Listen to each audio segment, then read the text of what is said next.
मैं अपने माँ-बाप से बहुत नाराज़ था क्योंकि मेरे भाई के साथ मेरी भी शादी की जा रही थी। एक ही परिवार में वे दोनों बहनें थीं और हम 2 भाई थे। लेकिन मेरी किस्मत में तो कुछ और लिखा था। शादी तो मेरी मर्ज़ी के खिलाफ़ जाकर हो गई थी। मेरे लाख मना करने के बाद भी मेरी ये शादी हो गई थी। और मेरी पत्नी बहुत ही नादान थी। मेरी भाभी की उम्र तो ठीक-ठाक थी, लेकिन मेरी पत्नी की उम्र बहुत कम थी और मुझे उसकी नादानी के बारे में नहीं पता था। आज मेरी सुहाग रात थी और मैं अपनी पत्नी को डराना चाहता था ताकि वो ये घर छोड़कर चली जाए। लेकिन मुझे नहीं पता था कि मेरी पत्नी को डराना मुझे बहुत भारी पड़ सकता है। मेरी छोटी सी गलती मेरी पूरी दुनिया बदल कर रख सकती है। सुहाग रात के दिन पत्नी को डराने चला था, लेकिन मैं खुद उलझ कर रह गया था। मेरी कम उम्र दुल्हन मेरे बेड पर बैठी हुई थी। अभी उसके पीरियड्स होते 1 महीना हुआ था और उस लड़की की शादी मुझसे करा दी गई थी। वे बहुत छोटी और मासूम थी, तो मैं करीब जाकर बेड पर बैठा, उसके होंठों पर हाथ रखा तो वह उछलकर एकदम बेड के दूसरी साइड में चली गई और मुझसे कहने लगी, ये क्या बदतमीज़ी है। मैंने तो सुना था कि पति शादी के रात दुल्हन को गिफ्ट देता है और लाइट बंद हो जाती है, फिर सुबह हो जाती है, लेकिन तुम ये सब मेरे साथ क्या कर रहे हो। तो मैंने कहा, असल खेल तो शादी के रात लाइट बंद होने के बाद होती है। मेरी ये बात सुनकर वह थोड़ा डर भी गई थी। अब मुझे भी अपने जज्बात पर काबू रख पाना बहुत मुश्किल लग रहा था, इसलिए जल्दी लाइट बंद कर दी और उसको बालों से खींचकर उसे अपने पास किया, फिर उस पर अपना। मेरी मर्जी के खिलाफ मेरे घर वालों ने मिलकर मेरी ये शादी करवा दी थी, लेकिन ऐसा कुछ भी नहीं था कि मैं किसी और को पसंद करता था। मैं अभी इसलिए शादी नहीं करना चाहता था क्योंकि पूनम की उम्र अभी बहुत कम थी। मेरे घर वालों ने उस लड़की की उम्र तक नहीं देखी थी। इतनी कम उम्र की लड़की से मेरी शादी करवाना चाहते थे। मैं इतनी कम उम्र की लड़की से शादी नहीं करना चाहता था, लेकिन घर वालों ने मेरी एक नहीं सुनी क्योंकि हम अपने माँ बाप के 2 ही बेटे थे और हम दोनों भाई की बचपन में ही शादी तय हो गई थी। हम राजस्थान से संबंध रखते थे। वहाँ पर ये आम बात थी कि बड़े बूढ़े बचपन में ही शादी तय कर दिया करते थे और पूनम तो मेरी भाभी की बहन थी। मेरी पुष्पा भाभी की बहन पूनम से मेरी शादी हो गई थी। अब इस वक्त मेरे कमरे में पूनम दुल्हन बनी बेड पर बैठी थी। मैंने उसे जय श्री कृष्णा कहा और बेड पर जाकर बैठ गया। मैं पहले शादी तो नहीं करना चाहता था, लेकिन शादी के बाद मुझसे कंट्रोल नहीं हो पा रहा था। मेरे जज्बात पर काबू रख पाना अब मुझे बड़ा मुश्किल लग रहा था। मैंने जैसे ही करीब जाकर उसके नरम मुलायम गुलाबी होठों पर अपनी उंगली फेरनी शुरू की तो मेरी उंगलियां उसके होठों पर लगते ही उसके होंठ कांपने लगे थे। तो उसने झटके से मेरा हाथ पीछे किया और मुझसे कहने लगी, ये क्या बेशर्मी है, तुम अपना हाथ पीछे करो। मैंने भी सख्ती से बोल दिया, मैं क्यों करूं अपना हाथ पीछे, अब पत्नी बन चुकी हो मेरी। वैसे भी बहुत शौक था ना तुम्हें मुझसे शादी करने का, और स्टेज पर तो बड़ा मुस्कुरा मुस्कुरा कर बैठी हुई थी। अब तुम्हें भी तो पता चले कि शादी के रात पति अपनी पत्नी के साथ और क्या क्या करता है। आज तो मैं तुम्हें ऐसा मजा चखाऊंगा, होश तो तुम्हारे जब उड़ेंगे। जब मैं तुम्हारे बेहद करीब आकर ये सब कुछ मैं उससे कह रहा था कि मेरी बातें सुनकर वे बहुत घबरा गई और कहने लगी, देखो मैं ऐसी बेहुदा बातें सुनना पसंद नहीं करती, मुझे ऐसी बेशर्मी बिल्कुल भी पसंद नहीं, इसलिए तुम मेरे करीब आने की कोशिश मत करना। ये कहकर वो बेड से खड़ी हो गई और वो बहुत घबरा रही थी। मैं भी उसको जोर से पकड़कर खड़ा हो गया। मैंने भी कह दिया कि बेशर्मी तो अब शुरू होगी। मिस पूनम, इस बेशर्मी के लिए तुम अच्छे से तैयार रहना, तुम्हें तो पता होगा ना कि शादी के रात और क्या क्या होता है। तो पूनम कहने लगी, मुझे भी तुम दूध पीती बच्ची ना समझना, मुझे भी पता है कि शादी के रात पति क्या करता है। ये सुनकर मुझे थोड़ी सी परेशानी हुई। मैंने उससे पूछा कि ऐसा भी पति क्या क्या करता है दुल्हन के साथ, जरा मुझे भी तो बताओ। जिस तरह वो बोल रही थी मुझे नहीं लगता था कि उसे शादी की रात के बारे में कुछ भी पता होगा। कहने लगी, शादी के रात तो पति अपनी पत्नी को मुंह दिखाई का तोहफा भी देते हैं। मैंने कहा, उसके बाद क्या होता है। तो कहने लगी कि फिर पति एक लंबा लेक्चर भी सुनाता है कि मेरे मम्मी पापा का बहुत ख्याल रखना है, उनकी बहुत सेवा करनी है और उनका हर हुक्म मानना है वगैरह वगैरह। तो मैंने कहा, अरे वाह, तुम्हें तो इतना बड़ा लेक्चर भी देने की ज़रूरत नहीं पड़ेगी मुझे, तुम्हें तो सब पता है, कम उम्र में ही बहुत समझदार हो तुम। हाँ, समझदार तो मैं हूँ, मुझे ये भी पता है कि अपने सास ससुर को अपने काबू में कैसे करना है। ये सुनकर तो मुझे बहुत ज़्यादा हैरानी हुई और हैरान भरी नज़रों से उसकी तरफ देखने लगा। फिर उसके इस बात पर मैंने अपना सर हिलाया और उससे कहने लगा, अच्छा चलो, तुम्हें सब कुछ पता है, लेकिन उसके बाद क्या होता है। तो वह कहने लगी, लाइट बंद हो जाती है और सुबह हो जाती है, बस इतना ही मैंने सीरियल में देखा है। उसकी बात सुनकर मैं बहुत मन ही मन मुस्कुराया था। फिर मैं उसका हाथ पकड़कर अपने पास खींच लिया और उससे कहने लगा, असल खेल तो शादी के रात लाइट बंद होने के बाद शुरू होती है। और मैं उसे और ज़्यादा डराना चाहता था। अपने सख्त हाथों से उसके पूरे जिस्म पर अपना हाथ घुमाने लगा। अपने जिस्म पर मेरा हाथ महसूस करके कुछ घबरा रही थी। वो मेरी बातें सुनकर हिचकिचाने लगी थी। फिर मैंने उसे कहा कि तुम अपना कपड़ा चेंज तो करो मेरी छोटी सी जान, फिर तुम्हें सब कुछ बताता हूँ। मैंने उसके गाल पर धीरे से चुटकी काटी और कहा, तो बहुत ज़्यादा घबरा रही थी। फिर मैंने उसे अलमारी में से एक नाइट सूट निकाल कर दी और कहा, ये पहन लो। और वह नाइटी लेकर वॉशरूम में चली गई। चेंज करके आई तो मेकअप धुल चुका था और वह उस बारीक जालीदार नाइटी में और ज़्यादा खूबसूरत लग रही थी। उसका पूरा बदन उस नाइटी में से झलक रहा था। फिर वह अपने खुले बालों की चोटियां बनाने लगी थी तो मैंने उसे कहा कि तुम खुले बालों में ही बहुत खूबसूरत लग रही हो, बालों को खुला ही रहने दो, तुम्हारे खुले बाल बहुत अच्छे लग रहे हैं। फिर उसको बाजू से कसकर पकड़ लिया था और उसे बेड पर ले आया। उस वक्त कमरे में घुप अंधेरा था। मैंने कहा, मिस पूनम, अब तुम तैयार होना क्योंकि असल खेल तो अब शुरू होने वाला है। वह तो मेरी बात सुनकर बहुत घबरा रही थी और कहने लगी, नहीं, मुझे बहुत डर लग रहा है। और तुम अभी से ही क्यों इतना डर रही हो? मैंने तो अभी कुछ भी नहीं किया है और तुम अभी से इतना डर रही हो। जब तुम्हारे साथ वह सब कुछ करूँगा तो तुम्हारा क्या हाल होगा? तब तो तुम्हारी पूरी दुनिया घूमती हुई नजर आएगी। शादी ब्याह कोई गुड्डे गुड़िया का खेल थोड़ी है। बहुत कुछ सहना पड़ता है एक लड़की को।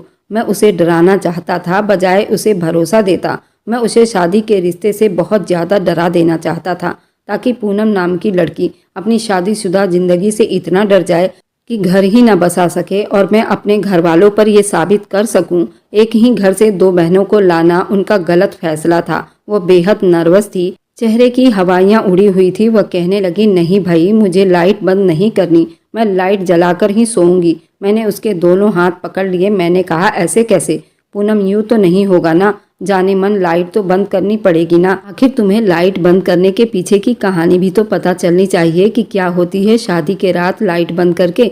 बहुत शौक था ना तुम्हें अच्छे कपड़े, जेवर, मुँह दिखाई, महंगे तोहफे, फिर ये सब देखने में बहुत अच्छा लगता है। लेकिन असल हकीकत कुछ और होती है और वह मैं तुम्हें आज बताऊंगा। मैंने बल्ब बंद किया और बड़ी जोर से उसकी कलाई पकड़ी, उसे अपने करीब किया। जैसे ही उसे अपने सीने से लगाया और उसको जोर से भींचा, वह चिल्ला उठी। जल्दी से वो मुझसे पीछे हट गई और बल्ब भी ऑन कर दिया।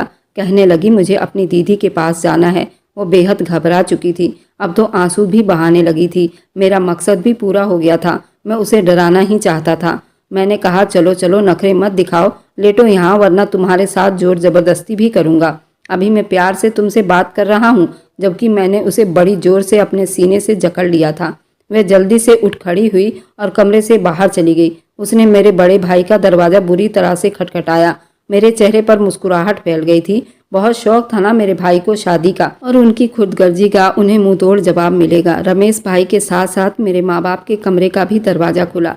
वह भी कमरे के दरवाजे पर खड़े हो गए। वो बहुत ज़ोर ज़ोर से रोए जा रही थी। कहने लगी, दीदी, मुझे आपके साथ ही सोना है। और भाभी के सीने से लगकर बहुत ज़ोर से रोए जा रही थी। कहने लगी, दीदी, मुझे आपके साथ ही सोना है। रमेश भाई का मुंह हैरानी से खुला का खुला रह गया। मेरी भाभी पूनम के रोने से परेशान थी। कहने लगी, क्या हुआ तुम्हें? पूनम कहने लगी, मैं आकाश के कमरे में नहीं सोऊंगी, मुझे आपके साथ ही सोना है। रमेश भाई बेहद परेशान नजर आ रहे थे। भाभी उससे वजह पूछने लगी, लेकिन वह क्या वजह बताती। उसने कुछ नहीं बताया। पूनम तो भाभी के कमरे में चली गई और बेड पर जाकर बैठ गई। मेरी माँ कहने लगी, आकाश, उसे क्या हुआ है? शादी के रस्मों पर तो वो बहुत खुश लग रही थी। मैंने कहा, बहुत शौक था ना आप लोगों को छोटी उम्र की लड़की से शादी करने का। अब देख लीजिए उसका बचपना। हाथ पकड़ा नहीं कि शोर मचाना शुरू कर दिया। संभालिए अब खुद उसे। ये कहकर मैं अपने कमरे में आकर बेड पर लेट गया और सुकून की गहरी सांस ली। उससे पहले कि मैं सोता, मेरे भाई रमेश बड़े गुस्से से तकिया पकड़े मेरे कमरे में जोर से तकिया बेड पर फेंका और बैठ गया। जब मैंने पलटकर उसकी तरफ देखा, कहने लगा, हाथ हल्का नहीं रख सकते थे अपने पत्नी पर? मैंने कहा कि मैंने बस हाथ पकड़ा था भाई। अब क्या हाथ भी ना पकड़ता? मुझे क्या पता था वह इतना तमाशा खड़ा कर देगी। वह कहने लगे, मेरी रात काली हो गई तुम्हारी वजह से। मैंने कहा, मैंने क्या किया है? मेरी क्या गलती है? अरे जब 14 साल की लड़की को दुल्हन बनाकर कमरे में भेजोगे तो ये सब कुछ तो होगा ही ना। एक पैसे की अकल नहीं उस लड़की के अंदर। वह तो शादी बस इसलिए कर रही थी कि मुंह दिखाई में महंगे महंगे तोहफे मिलेंगे। नए नए कपड़े पहनूंगी। उसे थोड़ा बहुत भी नहीं मालूम था कि शादी क्या होती है। रात आपकी नहीं मेरी भी तो काली हो गई है, इसलिए आप चुपचाप सो जाइए, ये कहकर मैंने बल्ब ऑफ किया और सो गया। लेकिन भाई को तो शायद नींद नहीं आ रही थी। मेरा भाई करवटों पर करवट बदले जा रहा था। मैंने कहा, भाई सुकून से सो जाओ और मुझे भी सोने दो। कहने लगा, मुझे नींद नहीं आ रही, बदतमीज कहीं का। पत्नी को कुछ वक्त नहीं दे सकता था? मेरी रात तो काली ना होती। मैंने दिल में कहा, आपके साथ तो ऐसा ही होना चाहिए। खुद तो शादी किए मेरी भी करवा दी। मैं रोता रहा, कहता रहा, भाई मेरे लिए माँ से बात करो, मुझे अभी शादी नहीं करनी। लेकिन नहीं, अब मज़ा आ रहा है ना, जब पत्नी के बगैर शादी की रात गुजारनी पड़ेगी। बहुत अच्छा हुआ, ये शुरुआत है, देखिए तो सही उस नादान लड़की को मैं कितना डराता हूँ। रोज़ आकर आपके कमरे में ही सोएगी और आप यहाँ मेरे कमरे में। मैंने दिल में इरादा कर लिया ताकि अपने माँ बाप की उस बात को झुठलाकर रख दूंगा कि एक घर से दो बहनें नहीं लानी चाहिए, और मेरे इस व्यवहार से अगली 7 पुश्तों तक कोई भी ये गलती नहीं करेगा। फिलहाल अगली सुबह पुष्पा भाभी और पूनम दोनों ही कमरे से एक साथ बाहर आई थी। मम्मी नाश्ता बनाकर रख चुकी थी। मेरे भाई का मूड बड़ा खराब था। बार बार पुष्पा भाभी को देख रहे थे। वह बेचारी नज़रें चुरा रही थी, जैसे वह कह रही हो मेरी क्या गलती है। पूनम जब भी मुझे देखती तो मैं उसे घूरने लगता। वह जल्दी से मुझसे घबराकर नज़रें नीचे कर लेती। मैं चाहता था कि उसके दिल में अपना डर बैठा दूं कि वो मेरे करीब ही ना आए और मेरे कमरे में आने की कोशिश ही ना करे। मैं तो अपने दिल में बहुत खुश हो रहा था और मुझे तसल्ली भी थी, अब ये लड़की मेरे कमरे में नहीं आने वाली। पूरा दिन वह भाभी के कमरे में रही और मेरा भाई पूरा दिन आंगन में जले पैर की बिल्ली की तरह चक्कर पे चक्कर काट रहा था। 2 घड़ी उनको भी अपनी पत्नी के साथ नसीब नहीं हुआ, लेकिन मैं बड़ा खुश था और बड़े मज़े से अपने कमरे में फिर रहा था। दिल किया तो दोस्तों में चला गया। 4 दिन के बाद इन दोनों बहनों का पगफेरा भी था। आज हम दोनों भाइयों की शादी का 6ठा दिन था। हमारे घर पर मेरे ससुराल वाले आए थे। आज रमेश भाई बड़े तैयार होकर बैठे थे। उन्हें देखकर मेरी हंसी नहीं रुक रही थी। पूनम मेरे पास बैठी थी। मैंने उसका बाजू पकड़ा और जोर से दबा दिया और उसके कान के करीब जाकर कहा, अब तो तुम अपने मायके जा रही हो, लेकिन आओगी तो जाओगी कहाँ। इसी तरह कई दिन बीत गए। आज हम दोनों भाई अपने ससुराल अपनी अपनी पत्नियों को लेने गए थे। वापस आने पर फिर से मैंने पूनम को डराया, आज क्या करोगी, कब तक बचोगी मुझसे? आना तो तुमको मेरे कमरे में ही है ना, और आज तो तुम वैसे भी बड़ी प्यारी लग रही हो। आज तो मैं सही में तुम्हें कच्चा चबा जाऊंगा। लेकिन वह आज बिल्कुल चुपचाप गुमसुम सी बैठी थी। अब उसकी चंचलाहट उस एक रात में ख़त्म हो चुकी थी। वह बार बार मेरे हाथ से अपना हाथ छुड़वाने की कोशिश कर रही थी। कुछ देर के बाद मैंने उसका हाथ छोड़ दिया। अब हम घर पहुंच चुके थे और भाई ने भाभी को साफ साफ कह दिया था कि आज चाहे तुम्हारे कमरे का दरवाज़ा कोई भी पीटे या तोड़ दे, तुम दरवाज़ा नहीं खोलोगी। इसलिए वह पूनम को समझा रही थी कि देखो, इस तरह से नहीं करते। लेकिन वह अपनी दीदी के दोनों हाथ पकड़कर आंगन में बैठी हुई थी। वह कहने लगी, मुझे नहीं जाना उसके कमरे में, मुझे उससे बहुत डर लगता है। भाभी उसे समझाने लगी कि ऐसा कुछ भी नहीं होता, वह तुमसे मोहब्बत करता है, तुम्हें कुछ भी नहीं कहेगा। वह कहने लगी, आपको नहीं पता उन्होंने मेरे साथ क्या कुछ किया है। भाभी उसे पर्दे पर्दे में सब कुछ समझा रही थी। अगर शादी के बंधन में पति पत्नी एक साथ होते हैं तो एक जिस्म और एक जान होते हैं। इसमें डरने की और कमरे से भागने की कोई बात नहीं होती। फिर भी पूनम अपने जिद पर अड़ी रही। मैं नहीं जाऊंगी, मुझे नहीं करनी कोई शादी वादी, मुझे पापा के घर भिजवा दीजिए, मैं वहाँ रह लूँगी। देखो ये सब अब तो नहीं हो सकता ना। देखो उस वक्त तो तुम्हें कोई ऐतराज़ नहीं था, तुमने कहा था ठीक है, तुम्हें शादी करने से कोई ऐतराज़ नहीं था। वह कहने लगी, मुझे क्या पता था ये होता है शादी में, मुझे नहीं पता, मैं नहीं जाऊंगी आकाश के कमरे में। रमेश भाई अपने कमरे के दरवाजे के पास हाथ बांधे खड़े भाभी को घूरे जा रहे थे और वे बार बार नजरें चुराकर पूनम से अपना हाथ छुड़वाने की कोशिश कर रही थी, उसे समझा रही थी, आकाश तुम्हें कुछ नहीं कहेगा, कुछ तो अक्लमंदी दिखाओ, क्या बचपना है। पूनम देखो इस तरह नहीं होता। लेकिन वह रोने लगी, कहने लगी, नहीं दीदी प्लीज़ मुझे घर भिजवा दीजिए। उस वक्त मैं अपने कमरे में नहीं था, दरवाज़ा खुला हुआ था, लेकिन अंदर से ही सारा नज़ारा दिखाई दे रहा था।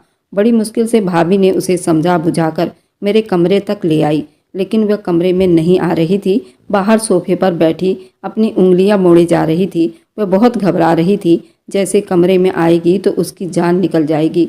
ये देखकर मैं बड़ा खुश हो रहा था और मुस्कुरा भी रहा था, लेकिन मैं ये नहीं जानता था कि वह इस तरह डर जाएगी। वह चुपचाप कमरे में आई, मुझसे बात किए बगैर उसने अलमारी खोली। उसने कमरे का दरवाज़ा तक बंद नहीं किया। अलमारी में से उसने अपना एक कपड़ा निकाला और वॉशरूम में चली गई। मैं उसकी एक एक हरकत को नोट कर रहा था। वह बाहर आई तो बिल्कुल सादगी में थी। फिर धीरे से अपना तकिया उठाया और चादर उठाकर बाहर जाने लगी। मैंने कहा, तुम कहाँ जा रही हो? कहने लगी, मैं बाहर आंगन में सोऊंगी, मुझे आपके साथ नहीं सोना। मैंने कहा, मर्जी है तुम्हारी। अच्छा, ये लाइट बंद कर दो और दरवाज़ा बंद करके जाना, ठीक है? वह जल्दी से मान गई। यहाँ तक तो सब कुछ ठीक ठाक था। वह मुझसे कुछ भी नहीं कहती। ज़्यादातर वक्त उसका भाभी के साथ ही बीतता था या फिर मेरी मम्मी के साथ। वह उनके साथ बैठी रहती, गप्पे शप्पे मारती रहती, हंसती रहती। लेकिन जैसे ही मैं ऑफिस से आता, मुझे देखकर उसे जैसे सांप सूंघ जाता। शायद भाभी ने तो किचन संभाल लिया था, लेकिन वो महारानी किचन का कोई काम नहीं करती थी। बस उसका एक ही काम था, मेरी माँ के साथ बैठकर बातें करना, हंसना और जोक सुनाना। पापा भी उसकी कंपनी में बड़े खुश होते थे। जब सब सो जाते तो वह आंगन के सोफे पर आराम से जाकर सो जाती और फिर सुबह सबके उठने से पहले मेरे कमरे में आकर तकिया फेंक देती, लेकिन कमरे के अंदर नहीं आती थी। इसी तरह महीना भर बीत गया। पापा ने कहा, सबसे पहले हनीमून पर रमेश और पुष्पा जाएंगे। जब वो वापस आएंगे फिर आकाश और पूनम को भेज देंगे। भाई और भाभी तो बहुत खुश थे, लेकिन पूनम बड़ी उदास थी। वो कहने लगी, दीदी आप अभी क्यों जा रही हैं? मुझे भी अपने साथ ले जाइए, मैं भी आप लोगों के साथ ही घूम कर आऊँगी। मुझे आकाश के साथ नहीं जाना। पूनम भाभी उसे समझाते हुए जा चुकी थी। अब ये हुआ था कि वह रमेश भाई के कमरे में जाकर सो जाती थी, लेकिन मुझे कुछ होने लगा था। फिलहाल मेरी पत्नी थी। शुरू में मैंने पापा और भाई की ज़बरदस्ती शादी की वजह से मैंने ये सब कुछ कर दिया था, लेकिन अब दिल चाहता था वह मेरे कमरे में आए, मुझसे बातें करे। अब मेरे भी जज्बात उभर रहे थे, जो अब तंग करने लगे थे। लेकिन जिस तरह मैंने उसे डरा चुका था, वह मुझे देखते ही डर जाया करती थी। एक बार मुझे नींद नहीं आ रही थी। मैंने सोचा, पूनम से मुझे अपने किए गए व्यवहार की माफ़ी मांग लेनी चाहिए और उसे अपने कमरे में लाना चाहिए। उसे प्यार व सब कुछ देना चाहिए जिसकी वह हकदार थी। मैं भी कब तक उससे यूं दूर रह सकता था? आखिर जो होना था वह तो हो चुका था। फिर मैं अपने कमरे से बाहर आया। मैंने रमेश भाई के कमरे का लॉक घुमाया तो दरवाज़ा खुल चुका था। मैंने हल्का सा दरवाजे को नॉक किया, लेकिन अंदर बिल्कुल खामोशी थी। मैंने फिर हल्का सा दरवाजे को बजाया, लेकिन पूनम ने अंदर से कोई रिस्पॉन्स नहीं दिया। तो मैंने उस खिड़की को थोड़ा सा खोल दिया। वह बेखबर होकर बेड पर सो रही थी। उसके बालों की लट हवा में उड़कर उसके चेहरे पर बिखरी हुई थी। उसके हुस्न को और भी ज़्यादा चार चांद लगा रही थी। शायद मेरी ही नज़र बदलने लगी थी। बस मैंने सोचा, बहुत हो चुका मेरा गुस्सा, अब ख़त्म कर लेना चाहिए। मैं भी रमेश भाई की तरह अपनी शादीशुदा ज़िंदगी बिताना चाहता था। रमेश भाई को गए हुए अभी 8 दिन हुए थे और अभी 8 दिन के बाद उनको वापस भी आना था। फिर मुझे पूनम के साथ जाना था। मैं चाहता था इससे पहले पूनम के साथ दोस्ती कर लूँ। मैंने धीरे से पूनम को आवाज़ दी, लेकिन वो बड़ी गहरी नींद में सो रही थी। कमरे की खिड़की इतनी बड़ी नहीं थी कि उस खिड़की से अंदर जाकर जगा सकता, इसलिए मैंने खिड़की के कांच को खटखटाया। उठो। ये भी डर था कहीं मेरी आवाज़ माँ पापा के कमरे में न चली जाए। बड़ी मुश्किल ही सही उसने अपनी आंखें खोली, मुझे खिड़की के पास देकर वहाँ आ गई। मुझसे कहने लगी, क्या है? मैंने कहा, क्या रोज़ रोज़ का तमाशा बना लिया तुमने? चलो अपने कमरे में आओ। लेकिन ये सुनकर वह फिर से घबराने लगी। मुझसे कहने लगी, मुझे नहीं आना, मैं यहाँ पर ठीक हूँ। मैंने कहा, पूनम अच्छा, आई एम सॉरी, मैं तुम्हारे साथ अब कोई बदतमीजी नहीं करूँगा, बस तुम मेरे साथ मेरे कमरे में आओ। लेकिन वह नामे सिर हिलाने लगी और कहने लगी, नहीं। मैं अपने कमरे में आकर अब जलने लगा था। अपने पाँव पर कुल्हाड़ी तो मैंने खुद ही मार ली थी। कमरे में खिड़की दरवाजे सब कुछ बंद करके सोती थी। फिलहाल खाना उसे टेबल पर मेरे साथ ही बैठकर खाना पड़ता। मम्मी पापा सामने बैठे हुए थे। जैसे ही वो खाना खाने के लिए बैठी थी, मैं उसके बराबर वाली कुर्सी पर बैठ जाता। जब मेरे भाई भाभी थे तो वह उनके साथ बैठती थी। मैंने उसे कहा कि मेरी प्लेट में चावल डाल दो। उसने चावल मेरी प्लेट में डाल दिया। मैंने अपना पैर उसके पैर के ऊपर रख दिया। वह बुरी तरह से चीखी। बाकी सब भी मेरी तरफ देखने लगे। मैंने भी उस पर एक नज़र डाली। वो मेरे पाँव के नीचे से अपना पाँव हटाने की कोशिश कर रही थी, लेकिन उसके इस तरह चिल्लाने पर मैंने अपना पैर नहीं हटाया। गुस्से से और दबाना शुरू कर दिया। अपने पैर का अंगूठा उसके पाँव से होता हुआ ऊपर की तरफ ले जाने लगा। वह अपना पाँव पीछे करती थी, फिर मैं उसके पाँव तक पहुंच जाता था। वह इस तरह नर्वस थी। उसने खाना भी ठीक से नहीं खाया था। जब से भाभी गई हुई थी, सारा काम उसके सर पर आ गया था। माँ से पूछ पूछ कर खाना भी बना लेती थी और ठीक ही बनाती थी। रात को जब सब आंगन में थे तो वह किचन में बर्तन धो रही थी। मैं चुपचाप किचन में आ गया। फ्रिज में से पानी की बोतल निकालकर गिलास में डालकर पीने लगा। वह बर्तन धोने में बिजी थी। पानी पीने के बाद मैं उसके बिल्कुल पीछे जाकर खड़ा हो गया और पीछे से उसे अपने बाहों में जकड़ लिया। वह बुरी तरह से डरती हुई पीछे हटी। मैंने उसका मुंह अपने हाथों से दबा दिया था और अपने बाहों में जकड़ लिया था। वह बुरी तरह से उछल रही थी, पीछे पलटकर देखने की कोशिश कर रही थी, पर मैं उसके कंधे पर अपना सर रख चुका था। मैंने कहा, मुझसे इतना भागती क्यों हो? पति हूँ तुम्हारा। कहने लगी, आकाश मुझे छोड़ो प्लीज। मैंने कहा, शराफत से आज मेरे कमरे में आ जाना। वैसे भी कल भाभी और भाई वापस आ रहे हैं, फिर तो तुम्हें मेरे साथ ही हनीमून पर जाना पड़ेगा। फिर वहाँ क्या करोगी? पूनम, अगर आज तुम मेरे कमरे में नहीं आई तो कल तो तुम्हें आना ही पड़ेगा। याद रखना, गिन गिन कर बदला लूँगा तुमसे। पता नहीं क्यों मैं हमेशा उसे इस तरह अकड़कर बात क्यों करता था। मेरा ये कहना था कि वह चिल्लाने लगी। मैंने जल्दी से उसे छोड़ दिया। मम्मी पापा दोनों किचन में आ गए। कहने लगे, क्या हुआ? तो कहने लगी, कॉकरोच है माँ। कहने लगी, कहाँ है? कहने लगी, अभी सेल पर था, पता नहीं कहाँ गया। मैं समझ गया मुझसे पीछा छुड़ाने के लिए उसने ये सब कुछ किया था। मैं गुस्से से अपने कमरे में चला गया। अगले दिन भाभी और भाई आ गए थे। अब तो हमारी शादी को 2 महीने बीत चुके थे, लेकिन मिस पूनम थी कि मेरे काबू में नहीं आ रही थी। सबके सोने के बाद वे आंगन में तकिया रखकर लेट जाती थी। तभी मैं कमरे से बाहर आया, उसकी कलाई पकड़ी। मैंने कहा, शराफत से कमरे में चलो। कहने लगी, मैंने नहीं जाना। अगर आपने ज़बरदस्ती की तो मैं चिल्लाना शुरू कर दूंगी। मैंने कहा, ठीक है, शौक से चिल्लाओ। ये कहकर मैंने उसके मुंह पर हाथ रख दिया था और ज़बरदस्ती उसे कमरे में ले आया और लाइट बंद कर दी। उसे बेड तक लाया ही था कि रमेश भाई की दरवाज़ा खटखटाने की आवाज़ आई और वह माँ का दरवाज़ा खटखटा रहे थे। माँ ने दरवाज़ा खोला तो कहने लगे, पुष्पा की तबीयत बहुत ज़्यादा खराब है। माँ, आकर देखिए उसे क्या हुआ है। बात कुछ ऐसी थी कि मुझे पूनम को छोड़ना पड़ा। वह भी जल्दी कमरे से बाहर निकल गई। भाभी की उल्टी नहीं रुक रही थी, बेहाल हो चुकी थी। मेरी माँ ने पूनम से कहा, जाओ नींबू पानी बनाकर लाओ। वह नींबू पानी बनाकर लाई, भाभी को पिलाया, फिर उसे डॉक्टर के पास ले गई। तब मालूम हुआ कि भाभी प्रेग्नेंट हो चुकी थी, लेकिन डॉक्टर ने बेड रेस्ट बताया था।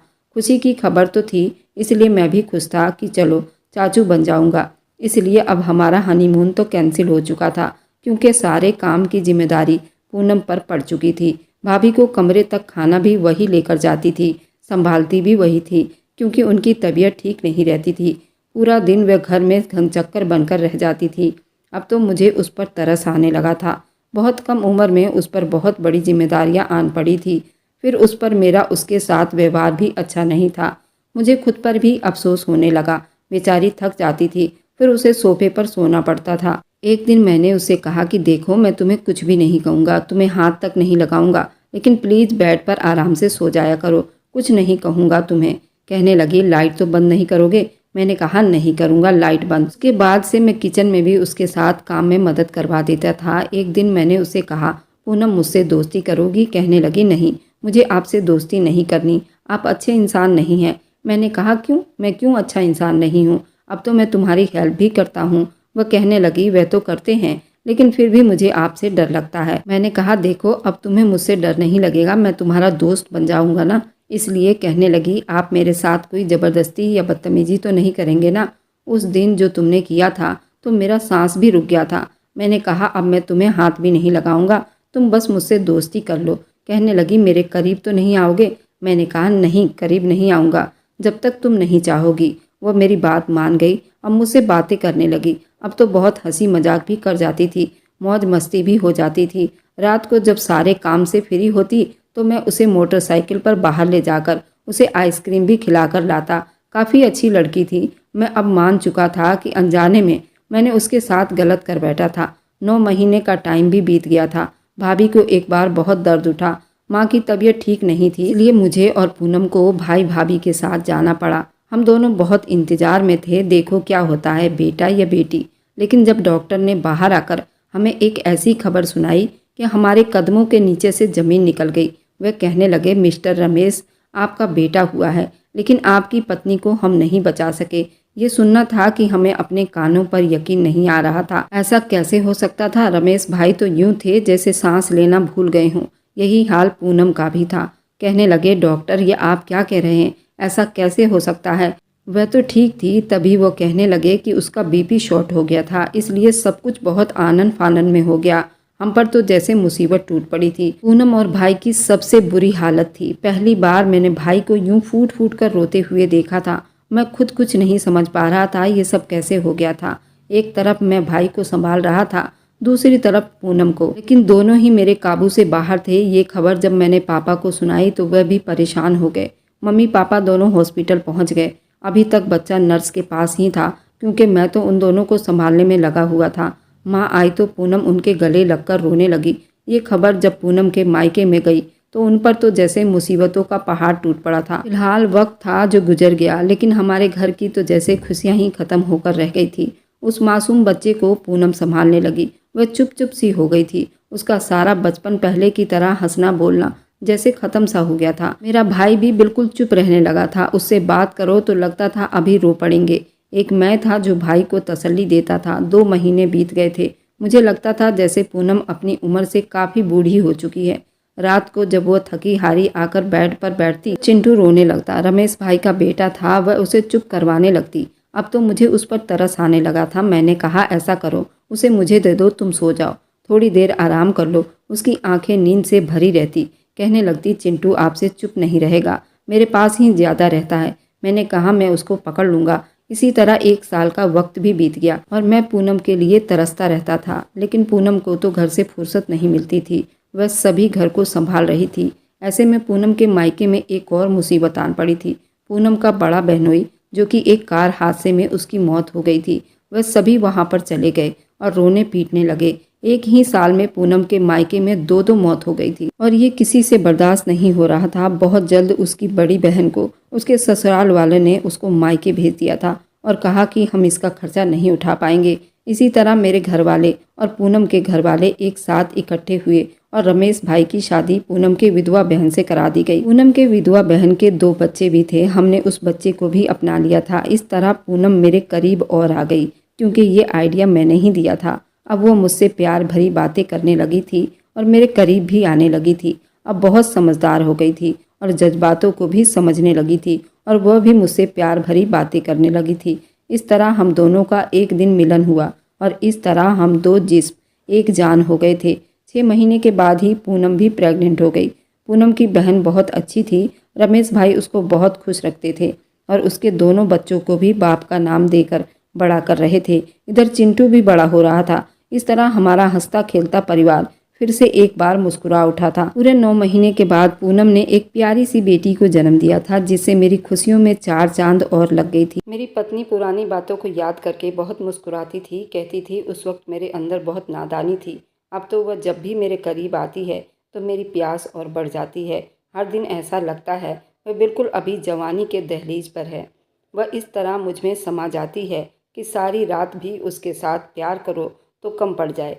वह मुझे पागल कर देती है। मुझे उसकी अदाएं बहुत भाती है। वे आज भी पहले दिन की तरह शर्माती है और उसका शर्माना मुझे इस तरह पागल कर देता है और उसकी आहें मेरे दिल में गुदगुदी पैदा कर देती है और वे आग बनकर मुझ पर बरस पड़ती है। हमारी मोहब्बत के लिए रात छोटी हो जाती है। मैं अब अपने शादीशुदा ज़िंदगी से बहुत खुश हूँ, लेकिन पुराने दिनों को सोचकर बहुत शर्मिंदा हो जाता हूँ। पूनम की विधवा बहन भी मेरे भाई के साथ शादी कर बहुत खुश रहती है। उसका कहना है कि मेरे पहले ससुराल से ये ससुराल बहुत अच्छा है। यहाँ पर मेरी बहुत इज्जत की जाती है और मेरा भाई भी उनकी बहुत इज्जत करता है। कभी कभी भगवान ऐसी किस्मत लिख देता है जो कभी हम अपने सपने में भी नहीं सोचते, और हमारे लिए जो भगवान हमारी किस्मत में लिखता है वही अच्छा होता है। मेरी ये कहानी आप लोगों को कैसी लगी? क्या मैंने पूनम के साथ शुरू में जो किया था वह ठीक था? मैं कहाँ 2 बहनों के एक घर में आने से नाराज़ था। उस हादसे के बाद तो हमें तीनों बहनों को इस घर में लाना पड़ा। मैं इस मामले में गलत था या सही? आप लोग कमेंट में ज़रूर बताइएगा। इस तरह के बाल विवाह राजस्थान में, बिहार में होते रहते हैं। इस तरह की आप बीती आप लोगों को ज़रूर सुनने को मिल जाएगी। लेकिन मेरी आप बीती आप लोगों को कैसी लगी मुझे कमेंट में ज़रूर बताइएगा। मैं और पूनम आज बहुत खुश हैं। मैं अपनी पिछली ज़िंदगी को सोचता हूँ तो मुझे बहुत दुख भी होता है और खुशी भी होती है। अगर कुछ बुरा हुआ है तो फिर अच्छा भी तो हुआ था। अगर ये वीडियो आप लोगों को पसंद आई है तो इस चैनल को लाइक और सब्सक्राइब करते जाएं।